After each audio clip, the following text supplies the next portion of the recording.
Good evening, ladies and gentlemen, and welcome to All Era Sports with Sirhan on this 5th of February 2026. As I come to you live from Cincinnati, Ohio, in the United States of America, as we wrap up this frigid weekend, still in the low temperatures. See this thing still going. Those of you in Cincinnati have to go on the roads. Once again, stay warm and stay safe. I mean, it's supposed to be better after this weekend is over with, hopefully, but still cold, still cold temperatures. Spots on the road could still be icy as the temperature is going to supposed to hit single digits again. So just take extra precautionary measures if you have to go on these roads. Hope everyone had themselves a wonderful day today. Lots to get to. The real Joe speaks the truth.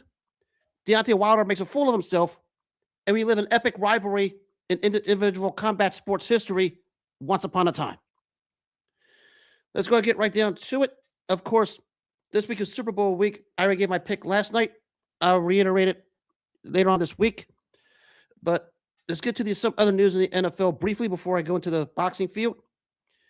So, of course, the Raiders and Maxx Crosby look like that marriage is officially over, and both teams are going to part ways and going to find a team for Maxx Crosby moving forward. Lots of, couch potato GMs out there thinking it's not going to take much to get him.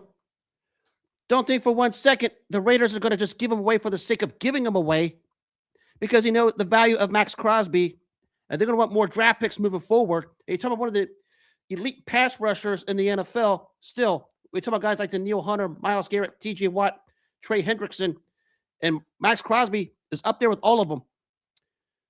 Don't think for 1 second the Las Vegas Raiders are just going to simply give him up for the sake of nothing. Yes, they are a poorly run organization. Yes, they are. It's understood, and I agree with it. But let's not act like because they're a poorly run organization, they can get scammed to being ripped off into a deal that is not going to suit them. You have Tom Brady over there. You've added a GM who knows football, and you also have eventually Clint Kubiak is going to be their head coach after the Super Bowl, the current offensive coordinator for Seattle. So they're not going to just give Crosby away just for the sake of giving him away.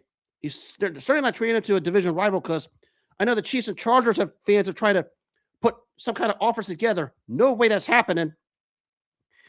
And you cowards in Cincinnati with the Bengals, forget that.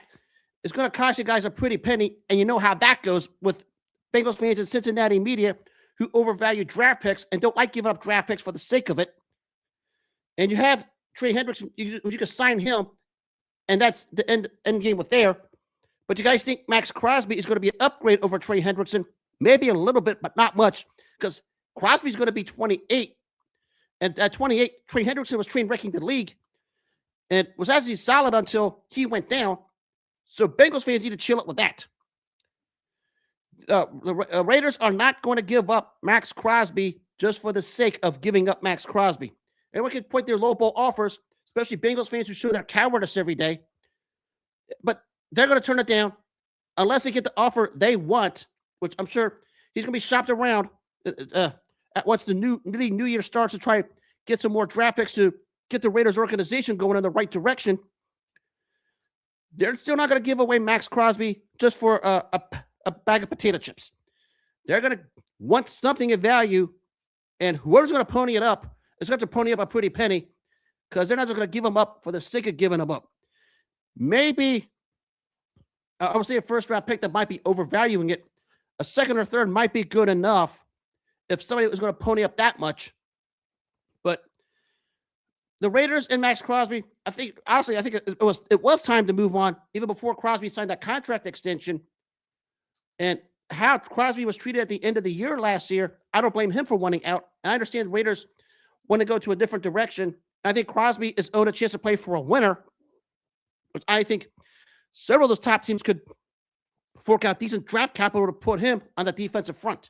So Maxx Crosby's time at Las Vegas, you could probably say he's over, but let's not act like it's over just for the sake of it being over, because the Raiders are more than likely going to want a pretty penny coming back, because they value Maxx Crosby, and it's going to take an enormous cap hit on their end to trade him, and they're not going to send him out just to swallow money the same way the Broncos sent Russell Wilson out the door. The Raiders are going to want something back of significance Who's going to pony it up? We'll find out. So all you couch potato GMs can put together these ridiculous packages all you want. You can try to have this idea of wanting Maxx Crosby on your roster, and he's going to be upgraded on virtually every roster almost. But just because he's available doesn't mean you guys just going to get him in the snap of a fingers, because there's a lot going on the Raiders end, and they're not just going to give him up for the sake of it. They're going to want a nice package out of it. And there's quite a few teams that might have that package, but are they going to cough it up? That's going to be the question.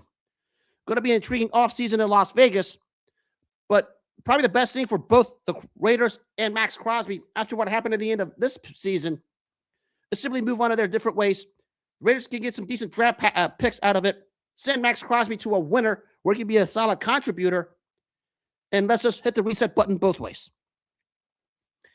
I swear, whenever we see this news, everybody wants to play couch potato GM, especially in Cincinnati. We talk about the cowards called Bengals fans who are obsessed with wanting Maxx Crosby when they already have Trey Hendrickson on the roster. You want an edge rusher, just re-sign Trey Hendrickson. That's what it comes down to. He's every bit as good as Maxx Crosby when he's healthy. That's all it is. Forget this year. I mean, he had the core surgery. 2 years before it, he had 35 sacks. Yeah, he's still a contributor. If you want an edge rusher, there's your answer. Case closed.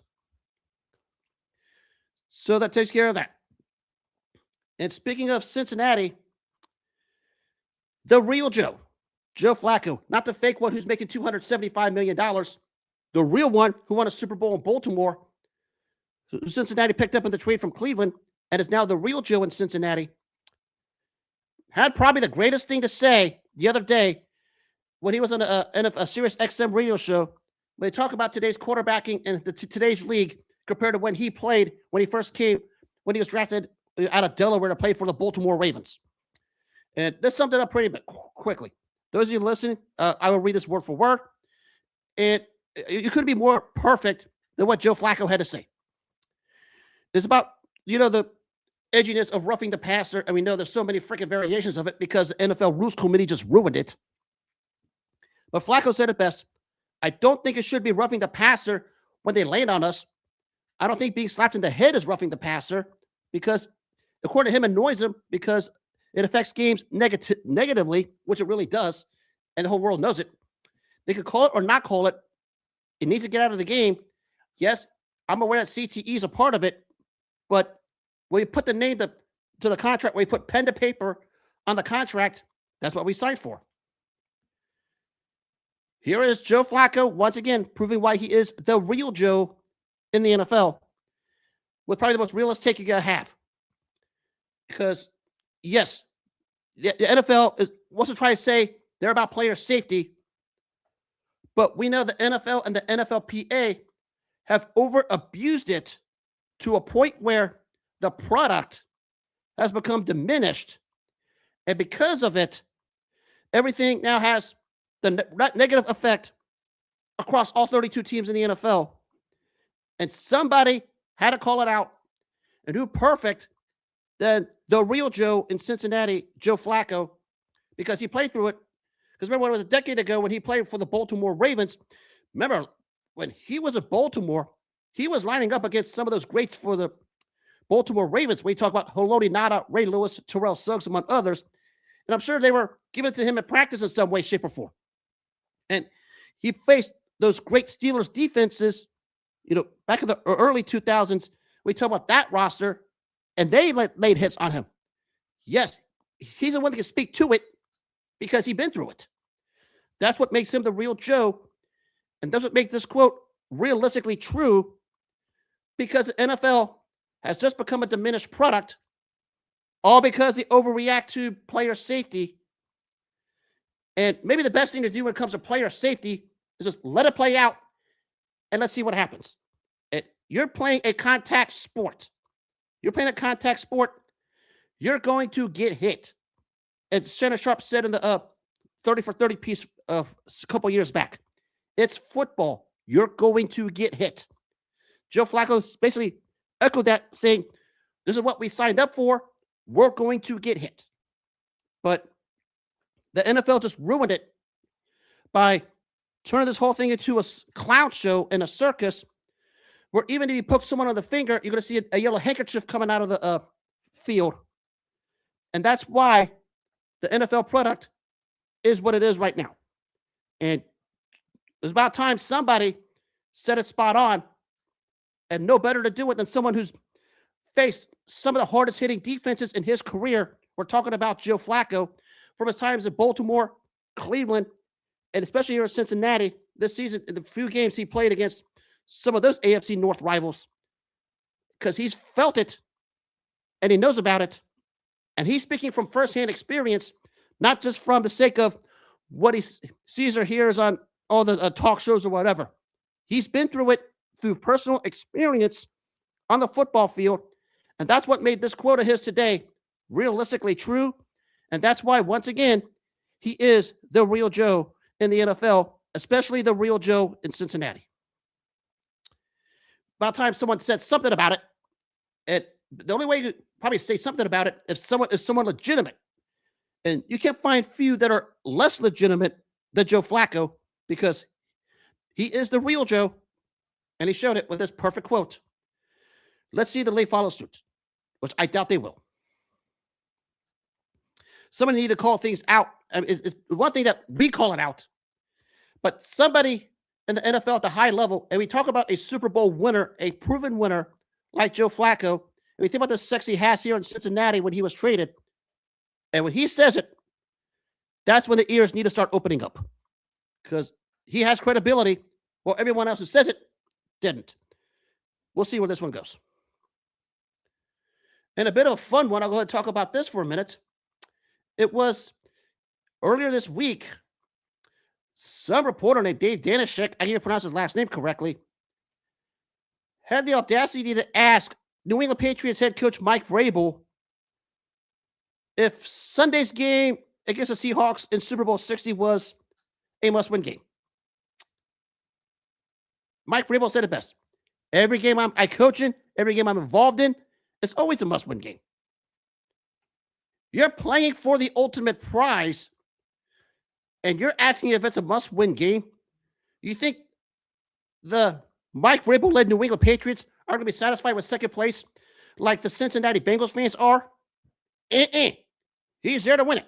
Now, I'm not saying he's going to win, but let's not act like he's not there to try and win. I mean, these aren't the Cincinnati Bengals here, or the Cincinnati Bengals fans who celebrate participation trophies. These are the Mike Vrabel-led New England Patriots who are back to winning after a few years of a downturn after the Brady Belichick era. And to ask that kind of a question to a guy who's been a winner as a player and had success in Tennessee before this season in New England, whoever this reporter is needs to check for CTE in the worst way possible.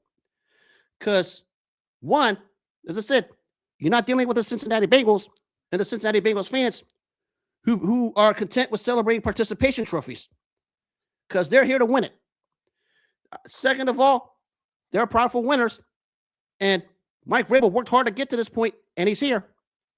So asking that kind of a question, it's a bit of an eyebrow raiser. Like I said, do I think they're going to win it? That's another question. But the real question is, are they going to try and win it? Of course they are. Mike Vrabel said it best. Every game I play in is a must-win game. And said, we're not talking about the Cincinnati Bengals fans who celebrate the participation trophy in 2021 like it's the greatest thing ever, because that's an act of cowardice. Because the other teams would rather aim for the stars, and that's what New England Patriots are want to do Sunday in Super Bowl 60, because that's what we have here. And I'm sorry if you think otherwise. You're not dealing with Zach Taylor and the Cincinnati Bengals, who celebrated their 2021 participation trophy as if it's the greatest thing ever, because they rested their laurels at that point. We're talking about going for the ultimate prize, which is Super Bowl 60, and a proud franchise has been a winner in the past, like the New England Patriots and Mike Vrabel, who won there quite a few times with Tom Brady. So he's going to be there to win. Again, whether they will win, it's another question, but let's not act like he's going to sit down and rest on his laurels and getting a participation trophy because he has bigger fish to fry. Again, this is not Zach Taylor and the Cincinnati Bengals fans were talking about. We're talking about a proud franchise who wants to get back on top. They were talking about the New England Patriots and head coach Mike Vrabel. Odd question to ask in this situation. Really is. And I conclude my NFL segment with the NFL awards, because tonight's the NFL honors after the show. So I'm just going to go through the candidates. I'm going to make the winners here real quick. Not as deep as last year, because there were some rough votes last year, some deep candidates. But the winners here, some I think are a little more super obvious than others. So I'll just get through this real quick. Well, the first one obviously is Assistant Coach of the Year. You're talking a boatload of them. The winner is a no-brainer. That's Clint Kubiak in Seattle, who's going to be the head coach of the Raiders after that's done with. What he did with Seattle in that offense, turning Sam Darnold into a top-flight quarterback and making Jackson Smith-Njigba an elite-level wide receiver, that's all you need to know. So that's over with. Second one here is a tougher vote. You're talking about the Coach of the Year. Now I'll go through the candidates real quick. You're talking about Mike Vrabel in New England, Kyle Shanahan over in San Francisco, Mike McDonald in Seattle, Liam Cohen in Jacksonville, and Ben Johnson in Chicago. Probably the toughest vote of the bunch. All five are deserving. And I'm going to probably give the nod to Mike McDonald, because somebody had to get credit for the success they had. Probably give Vrabel a slight 2 behind him. I wouldn't be surprised if he was the winner tonight. But my vote would have gone to Mike McDonald for the imprint he put on that Seattle team to get him to this point after the downturn and the end of the Pete Carroll era. And that's who my vote would tilt toward. To go from the end of the Pete Carroll era, which was a mess, to rise up, to send Geno Smith out the door, to bring in Sam Darnold on a contract that drew criticisms. But Sam Darnold closed a lot of mouths, and that's why Mike McDonald should get Coach of the Year to put him in that position, as why also Clint Kubiak should be your Assistant of the Year. That's pretty much how I see it. I can see Mike Vrabel winning it. I understand it. I think it's going to be down to those two candidates. The other ones are worthy, but it's going to be one of those two that win it. And my vote will go to Mike McDonald. Comeback Player of the Year. It's, of course, Christian McCaffrey of San Francisco, Aiden Hutchinson, and he had a great comeback after what happened last year in Dallas. Looked like he was not going to play at all this season. Came back and performed at an elite level. Stephon Diggs, Trevor Lawrence, and Dak Prescott. To me, this one's a one-man show. Give me Christian McCaffrey. Still proven he's a gold standard of NFL running backs right now. He gets that award. You can call it the Joe Burrow Award, because Joe Burrow's been the one to win it the last couple times. So I'll just call it the Joe Burrow Comeback Player of the Year Award, and that goes to Christian McCaffrey. Defensive Rookie of the Year. I don't know much about this. It's Carson Schwarzenegger of the Browns, Nick Emmanwori of Seattle, Abdul Carter of the Giants, James Pierce Jr. of Atlanta, and Xavier Watts of that same team, Atlanta. My vote probably go to Nick Emmanwori. I mean, someone had to lead that secondary, which was torched the last few years. And one of the reasons why that defense turned around was when they drafted Nick Emmanwori, and the impact was made. And we're going to find out how much of an impact he has, because remember, he had the injury in practice earlier this week. But you can't tell me Nick Emmanwori didn't make an impact on that Seattle defense. And that's where the vote should go. So my vote there, Nick Emmanwori, your Defensive Rookie of the Year. Offensive Rookie of the Year, I'll be honest with this one. I don't know much about these guys, but I think the one vote here is pretty self-explanatory. Tatoria McMillan of Carolina, Jackson Dart of the Giants, Tyler Show of the Saints, who came on really well as the season wore on, shut a lot of mouths there. Emeka Egbuka of Tampa Bay, and of course, Travion Henderson of New England. That one, to me, I'm giving it to McMillan because of the impact he made. It was a key target for Bryce Young to help Carolina win that division, albeit with an 8-9 record, and that's why they went to the playoffs and won the NFC South. So my vote there goes to McMillan. Defensive Player of the Year, it's a no-brainer. I'll just end this one real quick. We know who the candidates are. It's going to Myles Garrett. I mean, I want to give a vote to a guy who only won 4 games in a playoff or bust year in Cleveland, but still, he got the sack record, man amongst boys, the premier edge rusher in the NFL right now. Unless something crazy happens, he's winning it. Offensive Player of the Year, Jackson Smith-Njigba of Seattle, Puka Nacua of the Rams, Christian McCaffrey of the 49ers, Bijan Robinson of the Atlanta Falcons, and of course, Drake May of the New England Patriots. No brainer here. Give it to Jackson Smith-Njigba. The numbers speak for itself. The impact speaks for itself. We think of the success Sam Darnold had. Jackson Smith-Njigba put himself in position to help Sam Darnold succeed. That alone helps out that award. He should be the winner of it. He'll more than likely get it. Which leads to the ultimate award. And really, it's only 2-horse race in this one, even though there's 5 candidates. It's a 2-horse race between Matthew Stafford and Drake May. A lot of votes lately to Drake May because Matthew Stafford sort of flattened out as the season wore on a little bit after being so hot. But even at that, I still give my award to Matthew Stafford. Because the Rams, they got to that point for a reason.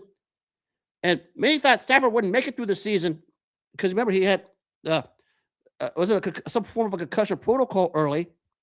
But he came back and just lit up the stat sheet and showed at age is nothing but a number and performed at an elite level at 37. And that's why the Rams were in the position they were.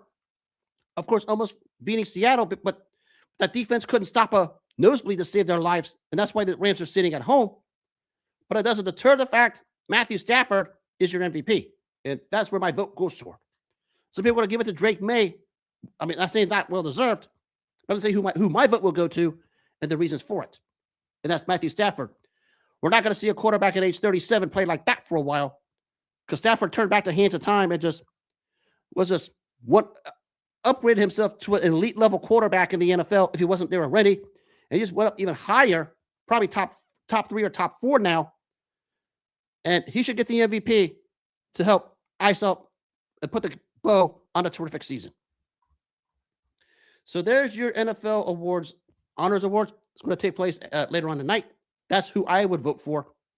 And it's pretty self-explanatory. A couple of them are a little close, but for the most part, not as hard as last year because there were some close ones last year. This year, only 2 or 3 of them are close, but the rest are pretty self-explanatory. And I conclude before I go to boxing on something that's touched on, and everybody in Cincinnati needs to know this. We'll start with the Hall of Fame voting.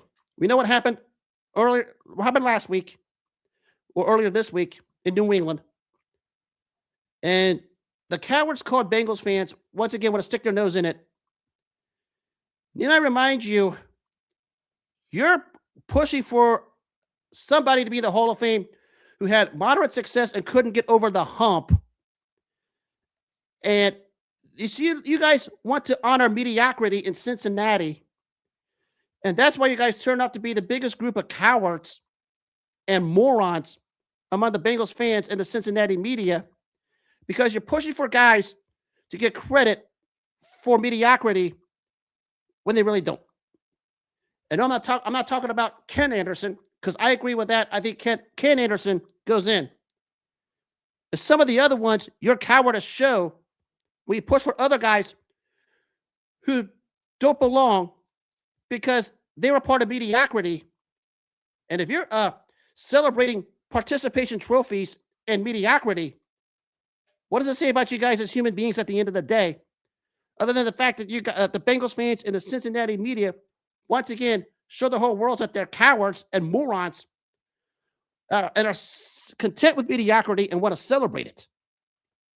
Look at what happened earlier this week with New England. And it was a slam dunk that the individual should have gotten in, but didn't. If that's not happening, mediocrity is not going to be honored. And you guys might as well just shut up and prepare for the 2026 season, because the 2026 season is Super Bowl or bust, because you pay your top 3 guys the essence of $120 million a year and already missed the playoffs 3 straight years. You better get to the Super Bowl if you want some form of celebration, and stop complaining about the Hall of Fame and the Hall of Fame process, because it makes you guys look like morons. It makes you guys look like cowards again. And here we are having yet another conversation because you want to stick your nose into something that it doesn't belong. You guys are out here celebrating mediocrity. If the voters want to vote them in, let them vote them in. If they don't want to vote them in, don't let them vote them in. It's their choice. Just shut up and deal with it. Otherwise, you're acting like cowards again. And for a fan base filled with cowards and morons who celebrate mediocrity like it's the greatest thing ever. You guys continue to make total fools of yourselves, even bigger fools than Jarrell Miller the Saturday night when he lost his wig in the middle of a boxing match. That's how embarrassing you guys continue to be. At some point, you guys need to just simply grow up and move on from it. Let it take care of itself, because you have a Super Bowl or bust season in 2026. And if you miss the playoffs for a fourth straight year, now we have real problems. You need to focus on that. That's some Hall of Fame vote. Let it take care of itself. I swear, every day they want my attention. They got it. I said all along, you ain't going to like what I'm going to have to say. If you have a problem with it, come find me. I'll tell you it to your face. I'm not hard to find. So that takes care of the NFL segment. Now we switch on to the world of boxing. And boy, we have clowns once again. Let's start with the first one. And this is too easy. Shakur Stevenson stripped of a belt because for reasons. Well, let's start with the obvious reason. Last year, 2 years ago, this governing body made, I think it's somewhere, it was posted around $6 million in sanctioning fees. Last year, they made half of it. And now, because they have their personal desires for certain athletes to wear that belt because they could probably profit off of them, I guess they felt the need to do this. Remember what happened at the end of last year when Terrence Crawford was stripped of the same belt, and Crawford just went old Riddick Bowe on it. And Shakur Stevenson, I'm sure, is doing the same thing. We have people who think this governing body has value. This governing body never had value for the longest time. Let me remind you guys, this is the same one back in 1990 who tried to overturn the Mike Tyson James Buster Douglas fight on a phony long count and didn't recognize Buster Douglas as his champ because of it, and got lots of push and lots of backlash. And for the longest time, they still refused to acknowledge a real heavyweight champ when it should have been James Buster Douglas. And then eventually, Evander Holyfield, after Holyfield beat Buster Douglas. So that tells you what that governing body is all about. And the less we talk about them, the less we associate with them, the further we distance ourselves from them, the better. And we have parasites in the fight community who think this governing body is the greatest thing ever. Congratulations. You're a bona fide moron, because it's not. They were close to forcefully overturning that Mike Tyson James Buster Douglas result to where they wouldn't recognize Buster Douglas as a champ. It was one of the most cowardly and despicable acts you could ever do. And from that point forward, that same governing body continues to get into its own way for all the wrong reasons. And we talk about what happened this week with Shakur Stevenson is another example of it. It goes back to 1990 when they tried to overturn Tyson Douglas because of a long count that really wasn't, and wouldn't recognize Douglas as its champ, and eventually wouldn't recognize Evander Holyfield as its champ, and try to make a Mike Tyson Razor Ruddock fight for that vacant belt when it's going to be a fake championship, instead of honoring the real champ who was Evander Holyfield after all that mess. Tells you what that corrupt organization is all about. And it's sent from the father and extended to the son, like father, like son. And that's what you got with this governing body. And remember what happened last year with Terrence Crawford? Same thing happened with Shakur Stevenson. I mean, it's open, and I seen it in 1990, and it's still happening again. Everyone needs to just quit associating with this governing body. Quit talking about it, because unless you talk about it, the better. And we'd be better off without it. Because it's not just they're doing it openly in front of all of us for us to see. And that's why they have clowns south of the border. And it's an embarrassment. Yeah, we're not gonna hear the end of this, and there's gonna be more of this coming, because I guess they have to recoup lost fees because fighters wouldn't pay sanctioning fees, which I don't blame them. And I guess they want to recognize bogus champions all because of the profit of the dollar. That's what it comes down to. Interesting. And sad, because they're real champions who should be fighting for that belt, not the fake ones this governing body wants to hand belts to. So that takes care of that. And speaking of fake champions, a former fake champion continues to be the biggest clown of the fight game. And he did it again this week. He was on a show in England, and we're talking about Deontay Wilder. As he gets prepared for his fight with Derek Chisora. And here's Deontay Wilder continuing to make a total fool of himself. And at a show in England, and they bring up once again the trilogy against Tyson Fury, you had an angry Deontay Wilder standing up and trying to step up to these guys. We talk about what took place here as we're doing getting ready for the this particular fight. And here's Deontay Wilder having a meltdown about what took place here. Now he's trying to play the race card, attacking somebody on Talk Sport over about that particular trilogy. And now he's trying to play sympathy. Problem is, nobody's feeling sorry for you.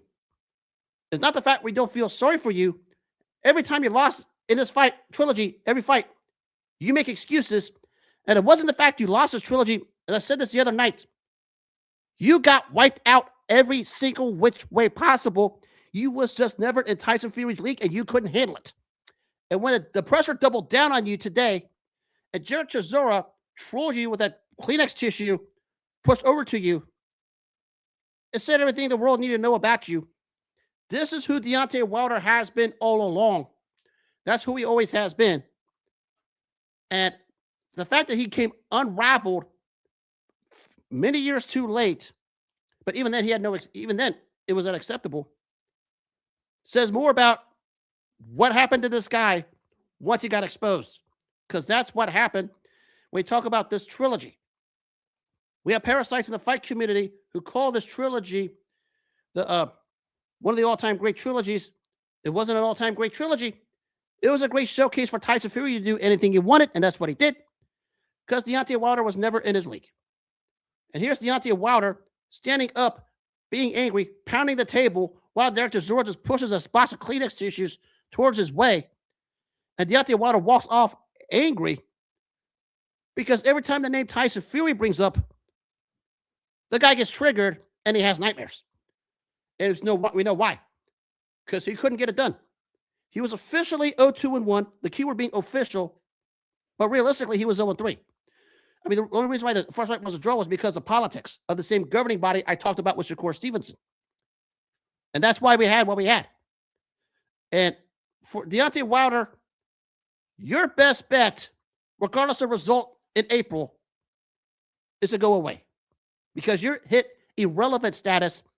What happened today on that Talk Sports show with Derek Chisora sitting next to you, pushing that Kleenex toward your way while you're going on a rant of victimization and narcissism and vanity, says more about you than it does anything else. And even Tyson Fury, who was dragged into it, took the high road and say, I'm going to pray for this guy and hope this guy gets help. Class act by Tyson Fury. But Deontay Wilder, once again, showed the whole world why he's one of the bigger clowns in the fight game.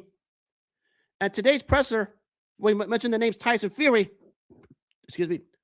was the epitome of it. It's not the fact he lost his trilogy. He lost virtually every round of the trilogy. I mean, 3 rounds he won was because he had to floor Tyson Fury but couldn't keep him down. And another round, Fury just said, heck with it, I'll take off, you can have it. So there's your 4 rounds in that whole trilogy. When he fought 32 rounds, and Tyson Fury won 28 of them.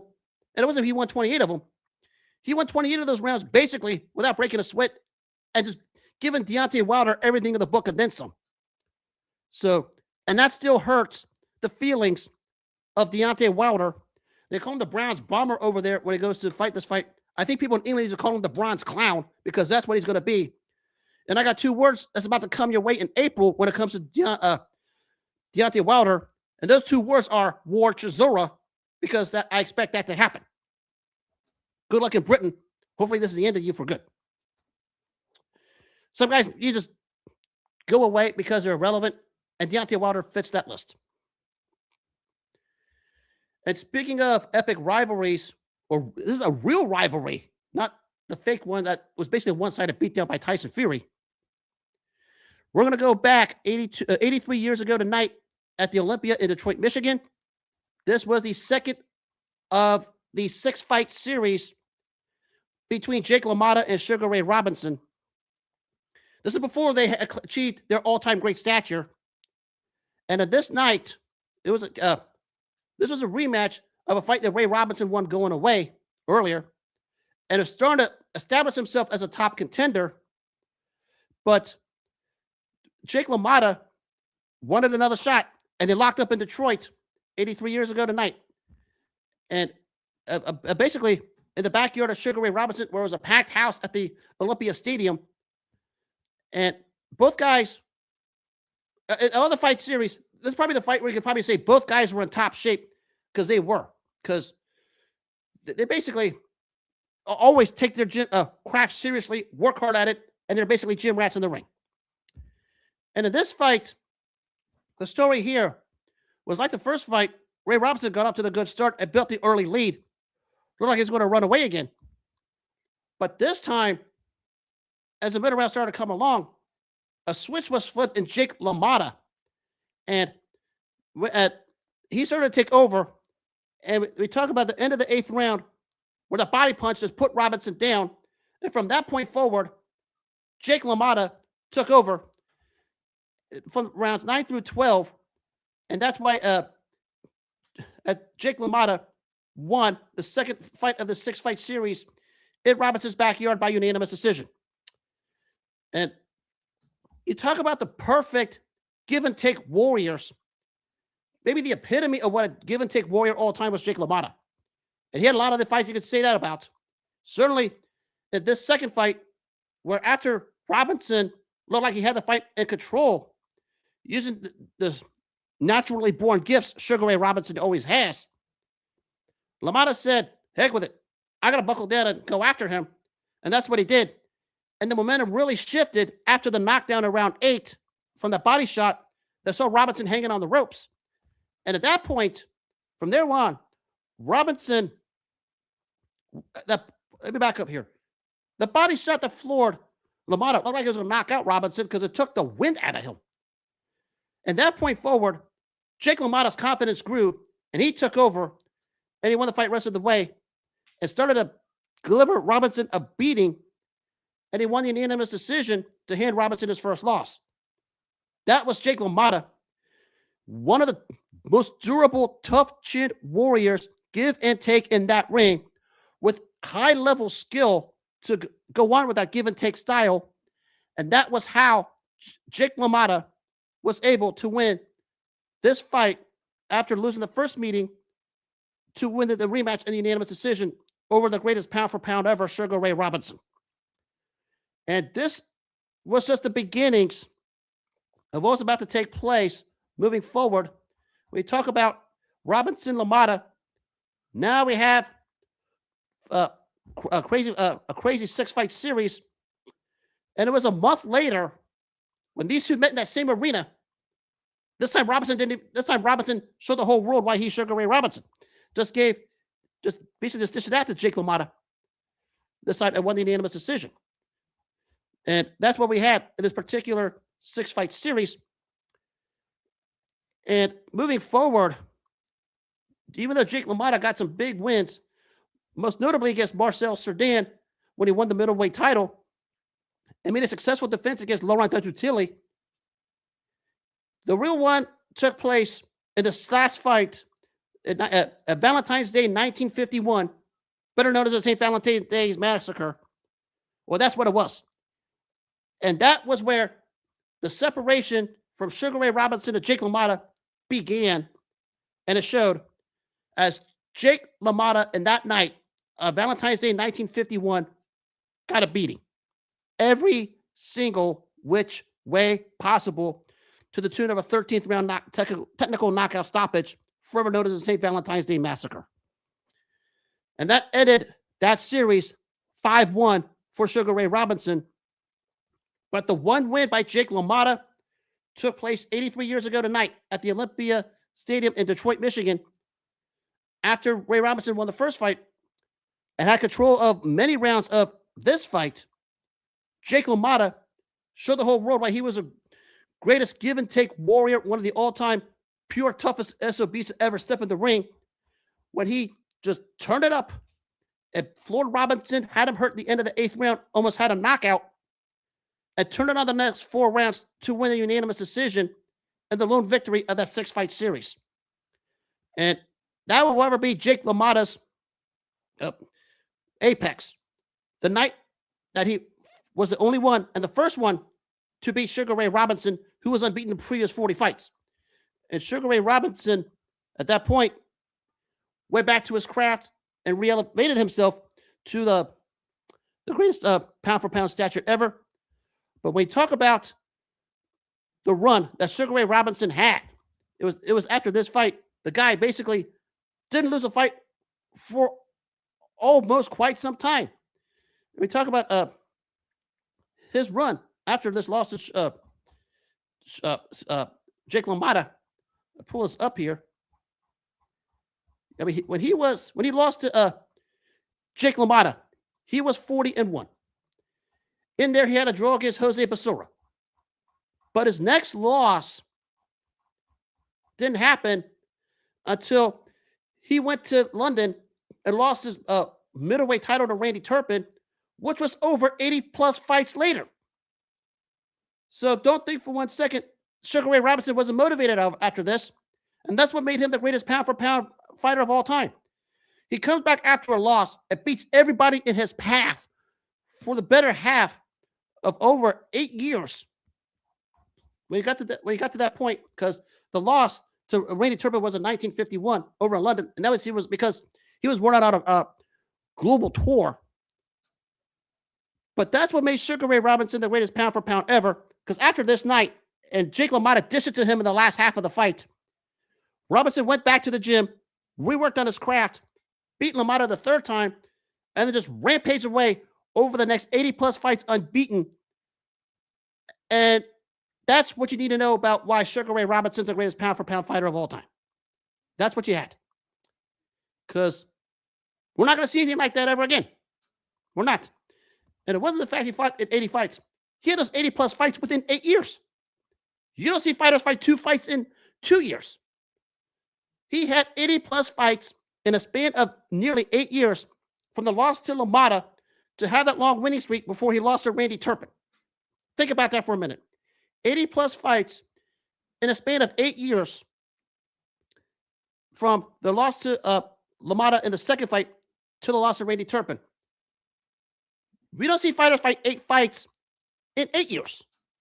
And that's saying a whole lot. Granted, there's a lot of reasons for it, but think about that for a second. That's why Sugar Ray Robinson is forever the greatest pound-for-pound fighter of all time, no matter how hard you try to diffuse it. Anybody can be on that list. You can have your list. But if you think what you have overtakes what Sugar Ray Robinson did, go get checked for CTE, because it's not going to work. That should tell you what Sugar Ray Robinson was made of. But it also goes to show just how great Jake LaMotta was when he managed to do this 83 years ago in Detroit, when he beat the Sugar Ray Robinson, the 2nd of the 6-fight series, because it was after this where he went on to have himself a distinguished career and managed to get a lot of quality wins. Went a while till the Marcel Cerdan fight that he fought for the title. But tough as nails, didn't duck anyone, skill and will, a give and take warrior like none other, a hard fighting style, and that's what made Jake LaMotta, with a thick skull and intense jaw muscles, one of the toughest fighters to ever get into that ring. And his ability to take punishment and give it is at a level that stands on its own. And when you think about what Sugar Ray Robinson did to him in that series, especially the St. Valentine's Day Massacre in 1951, that to tell you just how tough and greedy Jake LaMotta is. And that should also tell you just how great Sugar Ray Robinson was and why he has the stature that he has. Simply because that's what made them men. No other way to put it, no other way to sugarcoat it.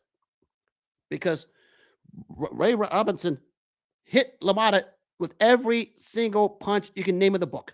You can probably put together every type of punch in the book. Robinson hit LaMotta with it. LaMotta never went down. I mean, he got beat up, but he never went down. That tells you how tough Jake LaMotta was. And when you pull up the clips from the movie Raging Bull about this tough-nosed warrior, that you'll learn more about what Jake LaMotta was all about.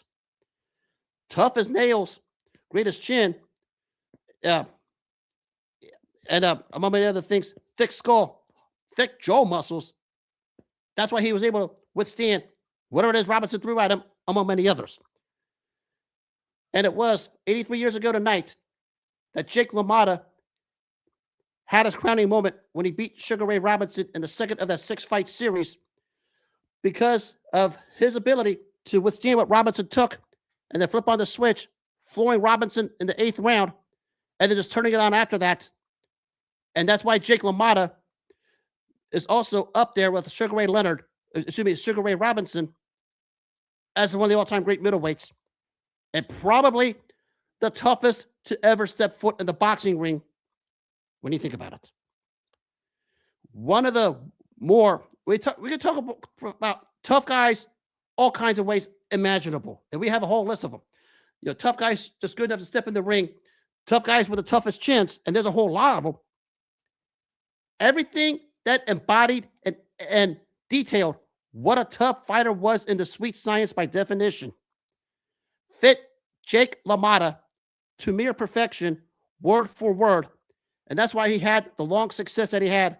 And that's why he was able to beat Sugar Ray Robinson in the second of that 6-fight series. And is certainly an all-time great and one of the toughest fighters to ever lace him up. May God rest the souls of both Sugar Ray Robinson and Jake LaMotta.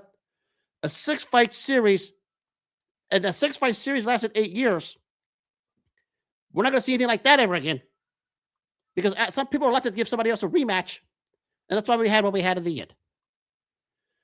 May God rest the souls of these two all-time great gladiators to ever lace them up in the boxing ring and step foot in any combat sport. Sugar Ray Robinson and Jake LaMotta. And on that note, that'll wrap up this edition of All Era Sports. I will be back Monday. No show tomorrow night. Actually, I might do one. I don't even know yet. So let's leave it as it is. If you missed this show or any others, you can catch them on the Apple Podcasts and the iHeartRadio apps. You can also catch the video versions on the Spotify, the X platform, and the Facebook apps if you have me on those platforms. And as always, make self-care your number one priority in all walks of life. Always take care of yourselves first. If you take care of yourself first before anything else, all the good things will come your way. Always take care of yourself first. Always respect other people's boundaries. But most importantly, don't let anyone step on your boundaries. And importantly, you better set healthy, strong boundaries to make sure it doesn't happen. You do all that, all the good things would happen. That's something I learned about myself. And a programming reminder, a week from Wednesday is going to be a 90-minute super show celebrating the greatest upset in sports history. And the theme will be upsets. And I tell one fan base in particular, you better bring your tissues because you're going to be sobbing after I'm done with you. Because I'm going to have the greatest 90 minutes I've had when I started doing this. And you guys better be ready Wednesday, February 11th. For my 5 followers, I think I gave a little hint. You guys can figure it out. Give you guys time to prepare. And that'll wrap up this show for the night. Everyone have themselves a good night. Those of you guys in Cincinnati, stay warm, stay cool, and stay away from the cold weather. Take care of yourselves. God bless. And I will be back tomorrow night.